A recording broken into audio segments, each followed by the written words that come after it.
Mais en fait, ces gens-là... Christophe, qu'est-ce qui s'est passé là ? Eh ben ils ont coupé le fil, voilà, on peut pas s'exprimer, on annule. veulent nous imposer une réalité qu'ils ne vivent pas. Allez vous faire.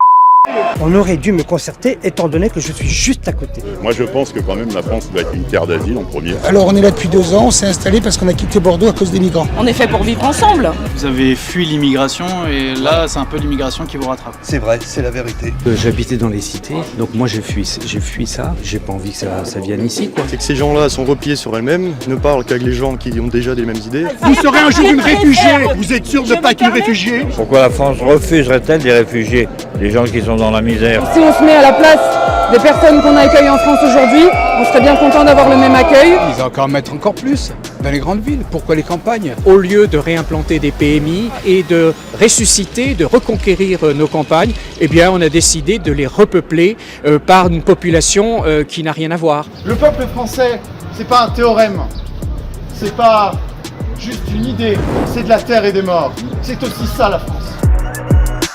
Salut à tous, bienvenue sur VA+. Aujourd'hui on se retrouve pour un reportage un peu spécial.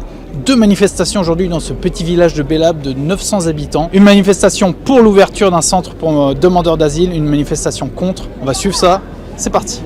Les migrants, c'est comme les éoliennes, on n'a rien contre, mais on n'en veut pas dans son village. Sauf que ces villages, ils vont être de plus en plus nombreux à devoir en accueillir. Donc nous, on continuera de parler de cette drôle de méthode pour repeupler nos régions. Alors pour ne pas rater nos prochains reportages, abonnez-vous à la chaîne, activez la cloche, et pour aller plus loin, abonnez-vous à l'offre Rejoindre, où vous pouvez échanger avec nos journalistes, voir des coulisses, et surtout accéder à des entretiens et des reportages exclusifs. Aujourd'hui, il s'avère qu'un cadavre est installé avec 38 personnes avec des logements neufs et on ne sait absolument rien pour l'instant de toutes les personnes qui vont arriver, surtout ce qu'elles vont faire de leur journée parce que à Bélabre, un petit village de 900, un peu plus de 900 habitants, que vont-ils faire? On n'a pas de travail. Ils vont provoquer un ghetto dans un petit village où il n'y a ni travail, ils n'ont pas le langage, ni rien du tout. Qu'est-ce qu'ils vont faire? Il y a des habitants qui nous ont parlé de la situation à Argenton-sur-Creuse, que ça avait causé des problèmes de sécurité. Le président de l'Union des commerçants d'Argenton en est venu à demander à la mairie des caméras de surveillance pour les commerçants, tellement ça se passe mal depuis plusieurs mois. Alors qu'on essaie de nous faire croire le contraire. Qu'est-ce que vous êtes venu chercher dans ce village? Quand je suis arrivée, j'ai dit c'est un petit village sympathique, il y a tout ce qu'il faut. Au fil des années, je les change. Je viens de Paris, ça fait 20 ans que je suis ici. Mes enfants ont été agressés par ce genre de personnes. Je dis la vérité. Donc j'ai quitté la capitale, on peut dire. Vous avez fui l'immigration et là, c'est un peu l'immigration qui vous rattrape. C'est vrai, c'est la vérité. Et aujourd'hui, moi, ce que je cherche, c'est la tranquillité, quoi. À 66 ans, j'ai encore envie de vivre encore un peu, quoi. Si on n'est pas entendu, je pense que je ne resterai pas. Probablement, je quitterai le pays, j'irai ailleurs. Je vends. Vous avez déjà un voisin qui met en vente sa maison là. Juste ici, il y a un panneau à vendre et on nous a dit qu'il avait déjà dû baisser son prix. Est-ce que vous pouvez nous l'expliquer? Alors là, je peux vous le dire parce que la mienne avait été estimée à un certain prix et aujourd'hui, on me l'a baissé près de, je vais vous dire, 20 000 euros. Ça a été voté au conseil municipal. Nous l'avons appris juste à la fin du conseil municipal, dès le lendemain, quoi. Voilà. On aurait dû me concerter étant donné que je suis juste à côté. La mairie ne fait rien pour attirer, pour qu'un village vive. Il faut attirer les entreprises, il faut attirer les habitants. À la mairie, je n'ai rien vu de ce genre de choses. Oui, je pense que M. Laroche est une personne malhonnête. Je lui ai demandé ce qu'ils allaient faire de cette... Il m'a dit, oh, c'est une petite assoce, mais bon, c'est rien de grave. Il a fui Paris aussi, là-bas, il y a 30 ans en arrière. Hein, il s'est retrouvé à la retraite à 50 piges, puis il vient nous énerver ici. Je trouve ça scandaleux. Merci beaucoup. C'est moi qui vous remercie. Bon courage. Du coup, derrière moi, c'est la fameuse chemiserie. Ça fait environ 20 ans qu'elle est fermée, c'est une friche industrielle. Elle a donc été rachetée par cette association, Viltaïs, pour la somme de 40 000 euros. Il y a environ 1,2 million de travaux prévus pour rendre cette friche habitable. On va aller voir à l'intérieur à quoi ça ressemble pour estimer un petit peu quelles devraient être les conditions de vie de ces migrants si jamais ils s'installent ici, parce que beaucoup d'habitants disent que même pour eux, ce serait pas bien comme logement. On n'a pas forcé la porte, hein, c'était ouvert. Pour l'instant, c'est vraiment... c'est une friche, hein, ça fait 20 ans qu'elle est à l'abandon, tout fuit. Là, il pleut dehors, on voit que tout goutte, il y a des flaques d'eau par terre. On a du mal à imaginer, là, 39 demandeurs d'asile hébergés ici, mais bon. Ce qu'ils ont expliqué, c'est qu'ils feraient des chambres de 9 mètres carrés, mais du coup, il y a uniquement ce bâtiment. avec cet étage, mais il y a un étage aussi en dessous. Mais il n'y a pas de jardin, il n'y a pas d'endroit où ils peuvent parler, être ensemble, etc. Donc ce dont les habitants ont peur, c'est qu'ils zonent dans le village et qu'il y ait des problèmes de sécurité causés par ces demandeurs d'asile qui sont un peu à l'abandon, puisque comme on nous l'a expliqué, dans ce village de Bélab, c'est une petite commune, il n'y a pas beaucoup de travail, qu'est-ce qu'ils vont faire de leur journée ? On ne sait pas. On va vous montrer qu'effectivement, il n'y a pas de terrain, parce que là, c'est une porte qui mène dehors. En fait, on le voit, là, il y a un mur. Et effectivement, il n'y a aucun terrain pour ces migrants qui seraient installés ici, à part zoner dans le bâtiment ou à l'extérieur, sur la place de l'église ou de la mairie. Rien à faire ici. Vous, en étant à la campagne comme ça, vous pensiez être préservé de la situation des grandes villes ? Ah bah tout à fait. J'ai habité pendant 10 ans en région parisienne. Donc j'habitais dans les cités, donc moi j'ai fui ça, j'ai pas envie que ça vienne ici, quoi. Vous n'êtes pas la première personne qu'on interroge et qui nous explique ça, des gens qui ont fui l'immigration, qui ont fui l'insécurité et qui ont peur d'être rattrapés par celle-ci. Mais tout à fait, mais on le craint. J'ai décidé de venir puisque, comme tous les gens qui vont venir, on s'oppose à ce projet de CADA. Déjà de par la logique des choses qui veut que quand on installe ce genre de centre, c'est principalement là où il y a un bassin d'emploi, il y a des transports, où les gens peuvent faire quelque chose. Et surtout pas dans la réalité, parce qu'en réalité, pourquoi est-ce qu'ils font ça ? Parce qu'ils cherchent à désengorger Paris, histoire que pour les Jeux Olympiques, ce soit un peu plus propre. On sait bien que la politique est complètement foirée là-bas depuis des années, et qu'aujourd'hui, ils en subissent les conséquences. Du coup, vous avez essayé d'aborder le problème de mer à mer avec lui. Ces gens-là sont repliés sur elles-mêmes, ne parlent qu'avec les gens qui ont déjà les mêmes idées, et pour remettre éventuellement un de leurs idées qui, soi-disant, est formidable dans un débat, il n'y a pas moyen. Et on a bien vu avec les nombreux articles, etc., de soutien ou de déformation quant à ce qui s'est passé il y a 2 semaines. On voit bien qu'il y a une position qui est prise, aussi bien que par la préfecture, qui ne donne pas son avis, mais qui soutient quand même, et toutes les organisations qu'il y a dans le département. Et malheureusement, la démocratie, pour ces gens-là, c'est bien quand ça va dans leur sens.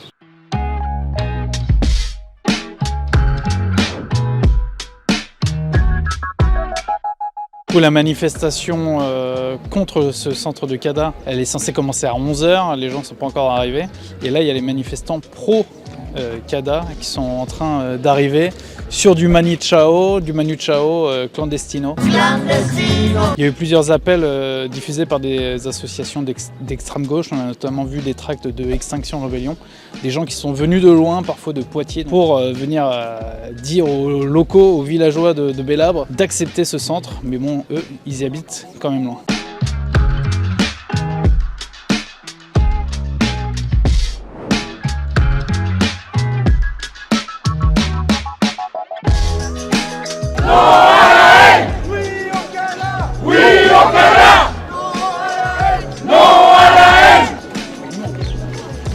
Bonjour monsieur, pourquoi vous êtes pour l'ouverture de ce CADA ? Pourquoi la France refuserait-elle des réfugiés, des gens qui sont dans la misère? C'est pas possible de les accueillir dans votre village, à vous ?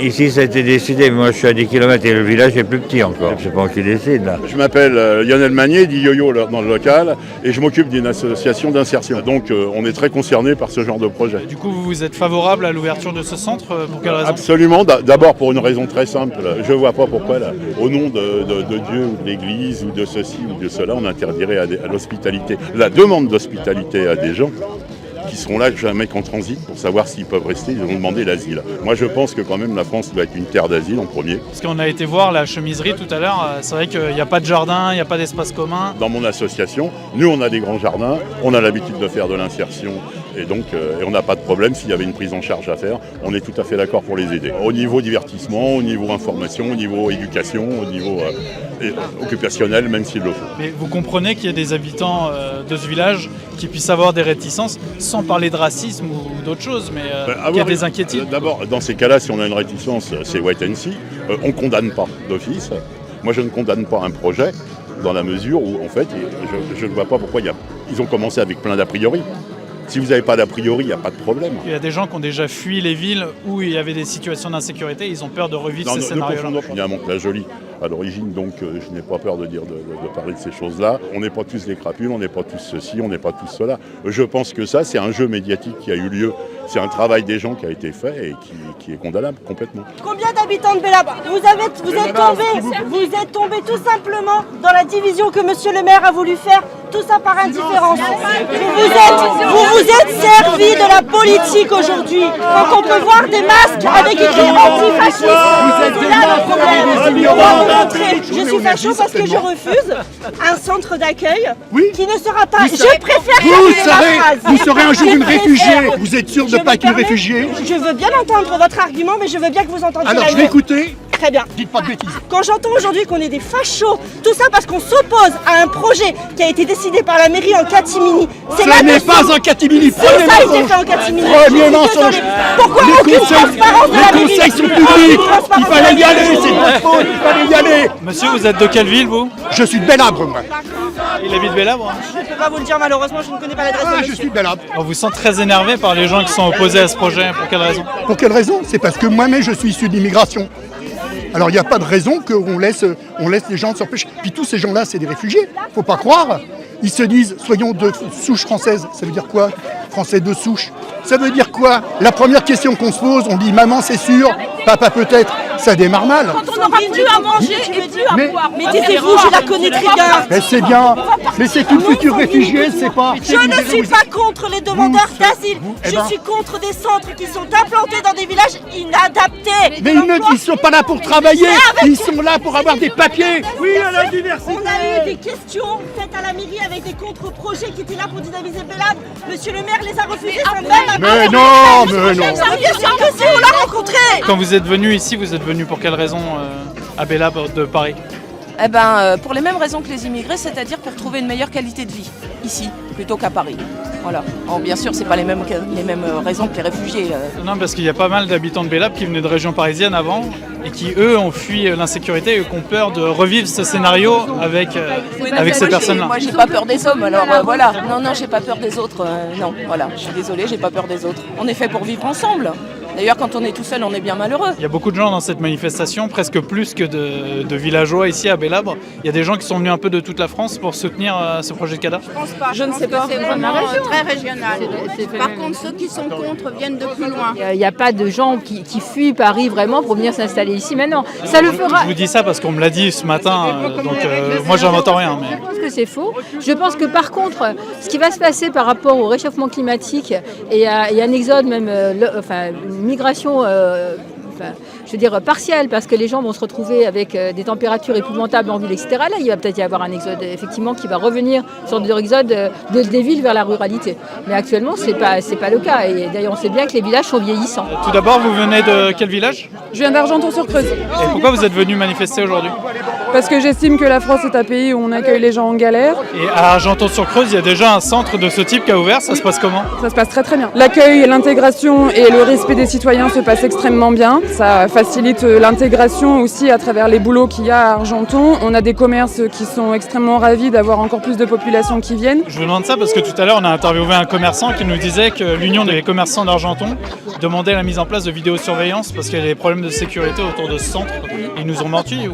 On a des problèmes de vol, des problèmes d'intrusion et des problèmes de cambriolage, mais qui dit que c'est les personnes qu'on accueille ici qui font ça? Est-ce que c'était pas déjà existant sur le territoire avant? Vous avez l'air de voir une réalité différente d'Argenton. Disons qu'il y a des indices relativement inquiétants d'une situation de sécurité qui est en berne. Ça n'a pas pris les proportions de ce que l'on voit en Seine-Saint-Denis ou je ne sais où, mais il n'empêche que, par exemple, au Merle-Blanc, qui est un quartier un peu HLM d'Argenton, il y a effectivement eu des tensions. Alors, ça n'a pas pris non plus la proportion de ce que l'on voit à Châteauroux avec le quartier Saint-Jean. Il n'empêche que même dans des toutes petites communes, parce que Argenton c'est petit, eh bien dans des petites communes comme ça, si on rassemble 50, 60, 100 jeunes gens désœuvrés qui n'ont pas d'objectif très clair dans leur existence et qui ne sont pas là pour repartir un jour dans leur pays, on risque d'avoir effectivement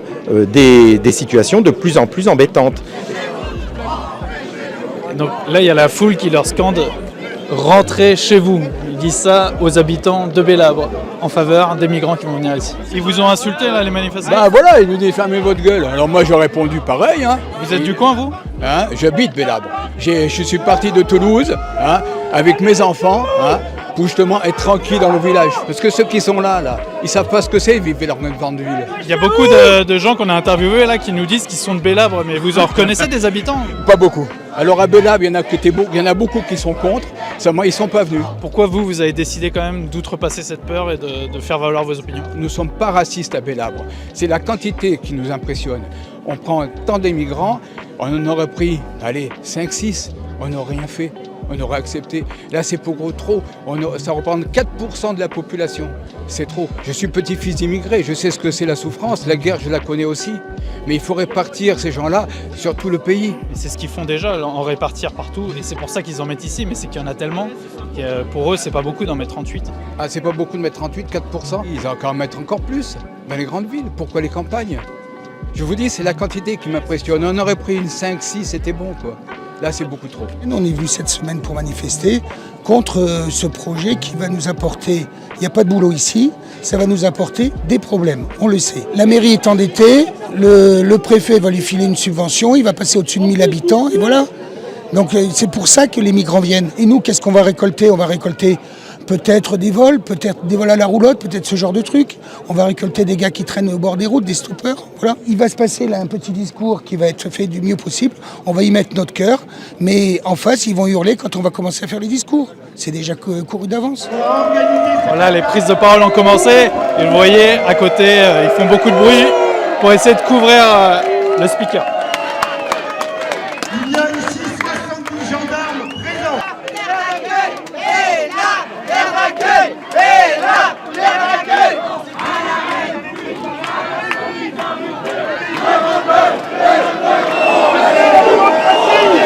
Regardez la démocratie.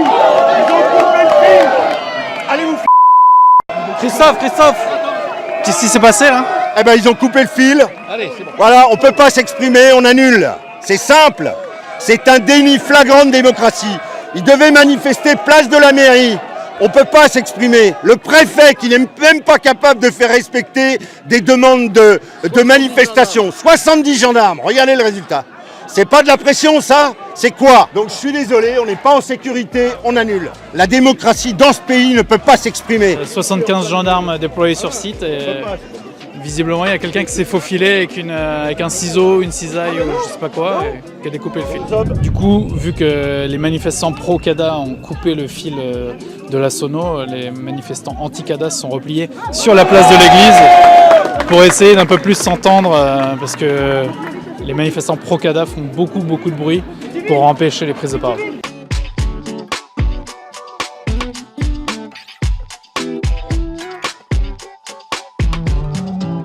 Et donc on peut voir que malgré le fait qu'ils aient coupé la sono, les habitants arrivent quand même à se débrouiller.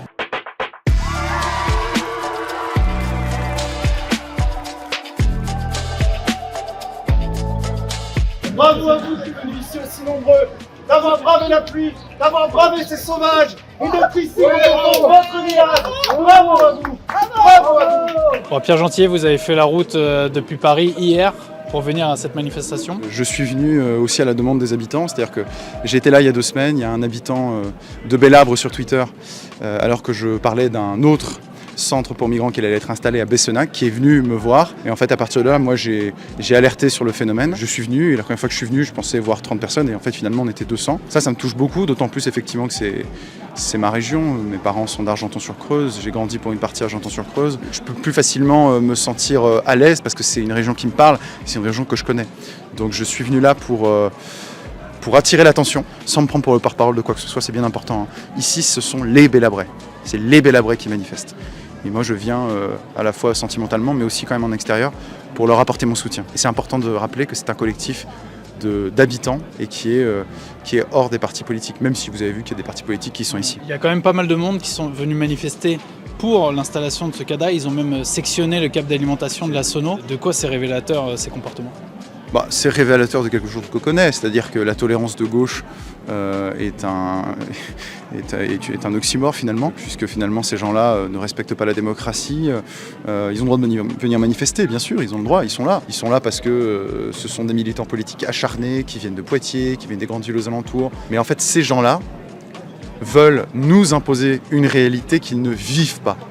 Combien de ces gens-là vivent au quartier du Merle-Blanc à Argenton, où il y a un CADA et où il y a de l'immigration? Combien de ces gens-là vivent dans les banlieues, dans les villes difficiles? J'ai presque un peu de pitié pour eux au fond, parce que c'est des gens qui sont amnésiques, c'est des gens qui ont oublié d'où ils viennent, ce sont aussi un peu, je pense, des déracinés. Je le dis, ils ne vivent pas en contact de la réalité qu'ils veulent imposer ici. C'est flagrant, vraiment c'est flagrant. Vous êtes venu apporter votre soutien aux manifestants contre ce centre de CADA aujourd'hui? Bien sûr, parce que en tant qu'élu du Cher et donc de la région, c'est en fait ce qui se passe à Belleabre, c'est en fait un vaste mouvement qui est en fait un aveu d'échec pour nous, c'est-à-dire c'est l'échec de la désertification rurale, de l'abandon de la ruralité, et en fait c'est vraiment l'aveu d'échec du gouvernement qui finalement, et d'ailleurs ça vient de loin puisque c'est souhaité par l'Europe de Bruxelles, face à la désertification des campagnes, à la désindustrialisation, finalement à la dénatalité qui s'en est suivie, eh bien, on repeuple. Au lieu de réimplanter des PMI, c'est tout le sens d'un programme de redressement de la France. Et les PMI ont vocation d'ailleurs à être dans la ruralité, en semi-ruralité, dans des villages comme Belleabre. Et au lieu de faire cela et de ressusciter, de reconquérir nos campagnes, eh bien, on a décidé de les repeupler par une population qui n'a rien à voir. Alors, nous n'avons rien contre les populations en tant que telles, mais nous considérons que c'est finalement la relance démographique couplé d'ailleurs à un arrêt de l'immigration qui est la solution. Voilà. Mais couplé encore une fois à une revivification en quelque sorte de nos campagnes. Quoi. Voilà. Donc là la manifestation s'est terminée, on s'est rendu à quelques centaines de mètres du lieu de la manifestation. C'est une grande propriété qui jouxte justement la chemiserie qui pourrait accueillir ce centre CADA pour demandeurs d'asile.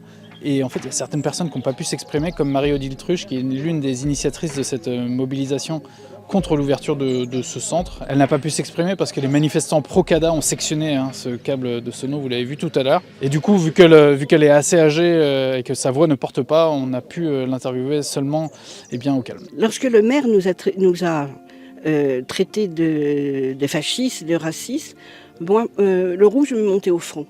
Fasciste, je ne peux pas l'être. Je suis la fille d'un véritable héros de la résistance qui nous ont appris, à mes frères et moi, à refuser tout ce qui peut être totalitaire. Et raciste, encore moins. Je suis chrétienne, j'aime mon prochain.